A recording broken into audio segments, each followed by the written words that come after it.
Hi, everyone. Welcome to episode 122, interview with Beck Evans, author of the new book, Written, a great book out there about writing productivity.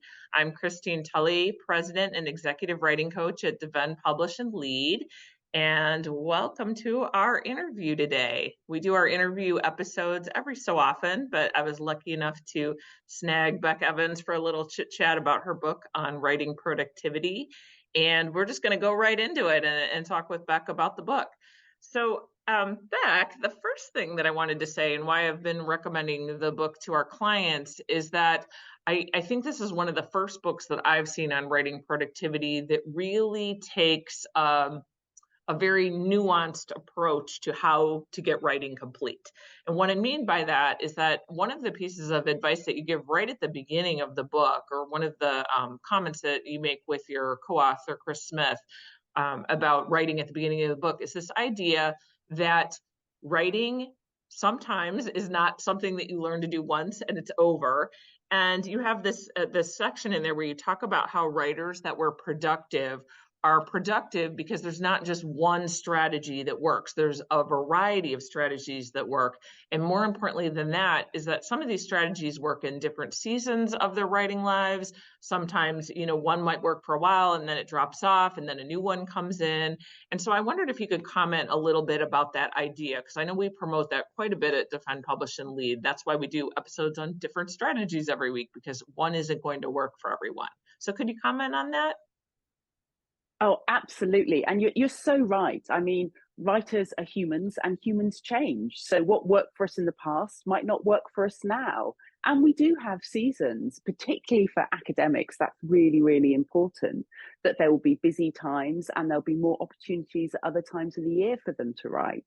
And writers, we often compare ourselves to other people. We take advice and we think we're falling short, but we compare ourselves to past versions of ourselves, and also these kind of imagined versions where we've got all the grant funding in the world and we're on sabbatical and all the time to write. And what we need to do is figure out how we write now and what does that look like in the reality of our life. So yeah, there is no one way to write, and how you write will change. I think this is great advice, because I know the two types of clients that we tend to see that come to Defend, Publish, and Lead for writing coaching help would be our dissertation students who are learning to write this new genre. And so strategies they might have relied on to write a seminar paper for one of their PhD courses doesn't work when they have something that stretches over multiple semesters. And then the other group that we have sometimes are faculty working on a second book, which was a group I know I was a little surprised about. And I'm probably guilty of this too, thinking, well, you already did a book the first time. Good for you. Your second one will be better. And, there's a lot of literature out there that the second book is sometimes much harder, because the first time you didn't really know what you didn't know and you just got through it. Yeah. But the second time you might be thinking, oh, well, I motored through chapter 3 in 4 weeks last time. Why is this chapter 3 taking me 9 months? So I think you're so right to point out those things. Oh my gosh, that kind of difficult second album, second books are hard. Yeah. You kind of think it's going to be like the first. Well, and you have anecdotes like that about, several people that are working on good projects after they're following up from like a smash hit. So if you, end up with one of those, then the pressure is on, certainly. Absolutely. And so much of the writing blocks are caused by that kind of public scrutiny, the idea that you have to do better, build on the success of the first. And as soon as you do that, it leads to overwhelm. And the secret to dealing with blocks and overwhelm is you have to scale right back. So you almost have to forget about that part of the process. Yeah. And I know one of my questions is coming up is going to ask you a little bit about that, which is the one that I'm going to do right now. So I know in chapter 2, you have a chapter called Make the Rules, and you have this whole discussion, and you open with this great anecdote about Jen Ashworth. She is somebody that gets on the BBC Culture show, one of Britain's best new novelists. And there was this whole discussion about somebody like her who's had a great bit of success early on, and then she finds herself unable to write. So Yeah, What are some things that she does to get herself yeah. writing again? Yeah, I mean, I think Jen Ashworth is a brilliant example. So she was a very prolific early writer. So she was a daily journal keeper throughout her teenage years and had written novels by the time she was in her early 20s. And she's also interesting. She's a professor of writing as well. So she's an academic as well as being a novelist and a memoirist. And she had just written very easily her whole life. And she just literally thought there was no such thing as writing blogs. She just didn't believe it happened until it happened to her. And she had that, that awful moment where she had a bereavement in her 30s and it just knocked her off course and she was completely and utterly blocked. And what she did, and this is the really important thing about our kind of underlying approach to writing, is you have to notice what's going on for you. So it seems really obvious, but she noticed she was blocked. And what she tried to do is think up of ways she could find her way out of that. And it will be different for different people. But for her, she needed something, really gentle. So she gave herself this little challenge, which was called 100 Days of Writing, which was to show up to her book every single day, just in a very small way. And she often did that and she put it all on Instagram. So it was wonderful. It was back in 2017. And some days it was photos of her in bed. It was her on holiday. It was her playing with her kids. It was a really rich writing life. And some days she wrote a lot and some days she wrote a little, but it gave her a container to be able to notice what was going on for her.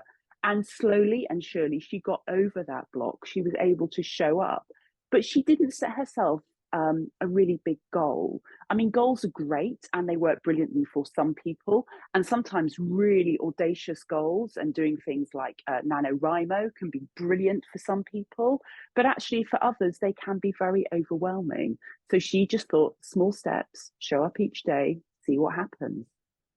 Mhm. Yeah, I was really, that was just a very compelling anecdote. And I actually like that this Yeah, shows up earlier in the book rather than yeah, later, because I think it does send the message. And we've talked about this a little bit already, but this idea that you never are completely finished learning how to write. Sometimes no, something can no, surprise you. It could be a genre, it could be something that falls out of the blue, an external circumstance, whatever it is. So yeah, I like that there is a very clear roadmap of how she chose to yeah, get back into her writing. Let's yeah. think about some other things that are in the book. So, what would be one strategy you might throw out there to academics to look to? So, either the writing process is kind of going too Yeah. slow, they're stalled Yeah. out. What's something you want to throw out there? One or two pieces. Yeah, I mean, I work with, so my co-author is Chris, and we run a Prolifico, and we've worked with writers in and around the industry for around 20 years each. And we're writers ourselves. And we work with a lot of academics. We also work with creative writers, novelists, playwrights, nonfiction, and business writers. And I think with academics, they are put under a lot of pressure. And it doesn't matter whether they are, at PhD stage or, 20 years into a tenured position as professors. There's a lot of pressure. And as you say, it changes over their life. So you don't suddenly get good at writing. I find with all writers, however far they go on, they are still always pushing themselves. And that's the idea of mastery, because people do want to get better at each stage. So they will always be focused on how they can improve. Now, if it comes down to writing blocks, the way we approach that is for people to do exactly as Jen Ashworth did. So notice you're blocked. And then this, I would say, is the best way to take the approach is to experiment with different things. Keep it really small, lower the stakes. Don't start to panic about, I've got to get 100,000 words written by the end of next month. Think about, where am I now? What can I do next? And I get people to brainstorm all the next steps. And actually, when you look at behavior change and habit building, which is really what a lot of people are looking for when they want a writing career, when they want a publishing pipeline, they want to be able to fit writing into their life long term.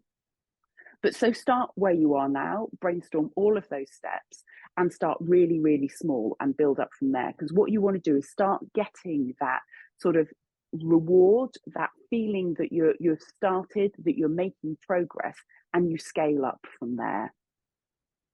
Yeah, I think this is really reassuring in some ways to academic writers. I mean, I know I've mentioned on the podcast because I use my own writing process as often an example for what we do. And I know Yeah, even for me, there are times where I do exactly that. Like I know, well, I'm really stuck on this particular section. Maybe there's a couple things I could do. Maybe I could change my location. yeah, Maybe I could start writing in a different part of this document instead of the beginning or something like that. yeah, So I like this whole idea of experimentation. And then you also mentioned mastery. And I know that one yeah, thing for those of you listening to the podcast that maybe are not familiar with us on this side of things, Defend, Publish, and Lead does put out events every month on Eventbrite. So look for us for Defend, Publish, and Lead. And actually, Beck and Chris will have already done one of our free webinars prior to being on this podcast. But anybody who wants that recording, if you contact me at Christine@defendandpublish.com, I will also have a link to it in the show notes if you want to go back and watch that. We do make our recordings available for free. So I encourage you to check that out if you want to hear more in-depth things about written. But coming back to the idea of mastery, one of the techniques that I know that has been working with our clients, and I'm happy to see reinforced in this book, is this idea that you cannot master all the things at one time. Like that's just not possible. So in some seasons of your writing life, you might be more focused on fluency and getting more writing written. But then in another season, you might be more concerned about organization or having a clear argument. And I think it comes back to this idea that writing is always in motion. It's never a set thing. We can try to, make it a habit, which is great, and habits work in some seasons and sometimes they need to be changed. But at some point, it's never going to be something that you can automatically do. And I heard a really great quote from a client who was basically talking about trying to make her writing as habitual as brushing her teeth. And I said, well, yeah, do you brush your teeth the same way that you did 20 years ago, 30 years ago? And she's like, oh, no, I have an electric toothbrush and I have these special picks and all this stuff. And I said, well, yeah. there you go. I said, it's a habit, but it just looks different at this stage. So, I think that's a really good thing to think about. Okay, so one final question I have for you then is you just finished a book. So can you tell us a little bit about your writing process for this book? I know you mentioned some of that in it, but for a little preview, if you want to share a little bit how that went. Yeah. Yeah, so it was really interesting for me because this was my first co-authored book, and it was written with Chris, and we run a business together and we're partners. So it was quite an intense experience in some ways, and we write very differently. And I think that's really important when we look to other writers, that we look at a whole diversity of different writers, because everyone will have different methods. And we talk about this in the book about how we both approached that writing process and what were the supports and systems that we put in place. And that's really, really helpful for all writers. Sometimes people like to talk about having a writing habit, but actually writing, it's debatable whether it could ever become a habit because it's cognitively very demanding. It's never going to be automatic. We can build on some of the neuroscience of habits, so the idea of having sort of triggers and cues to set up that routine and building in rewards to sort of embed it. But that's not always going to be completely automatic. As you say, it'll be different in different seasons of the year, different terms, different, stages of our academic career. So going back to how I wrote it, I like to have quite a lot of support. I like to work with beta readers, with editors. Feedback is so important when it comes down to mastery. It's one of the key components, that the only way we can get better is if we get feedback and then act on it piece by piece. So I really valued having beta readers who read drafts. I wanted to work with an editor who could help me with my storytelling. And it was really great for you to hear about how compelling that anecdote with Jen was, because it was an interview that I had done. I'd interviewed her 2 or 3 times, actually. So it was really nice to be able to think about how can I tell this story in a way that has resonance for people. I like to work in co-writing spaces. I use a lot of kind of writers' hours and focus mates to keep me, so I could schedule my writing. Whereas Chris is a lot more fluid. He is much more kind of introverted. He doesn't need a lot of the external support that I needed. So he would just mull over a problem, go for a long walk, think about it, figure it out, and then when he was ready, he would write about it. Completely different way of approaching it. Mhm. Yeah, thanks for sharing those. I think these are really great to see two writers working on the same book, same potential end goal of publication for Yeah, that book, but just the processes are so different. This is really, different. really Yeah, helpful. So we are at the end of our time, but I just want to point out to everybody that you can get Written. It will be on sale in the US. It's already on sale in the UK, but it will be on sale in the US by the time that this episode is released. And I love, love, love, love the fabulous cover. I have the book with me right here, so yeah. Beck can see it live. I will have a link to where you can purchase that, and also a link to Prolifico, so you can see some of the work that Beck and Chris are up to. They have a fabulous newsletter about writing tips and things like that. So I think our audience would be really interested in that. And then, as always, if you are listening to this and thinking that you need some mastery or some writing coaching, certainly you can come back to me.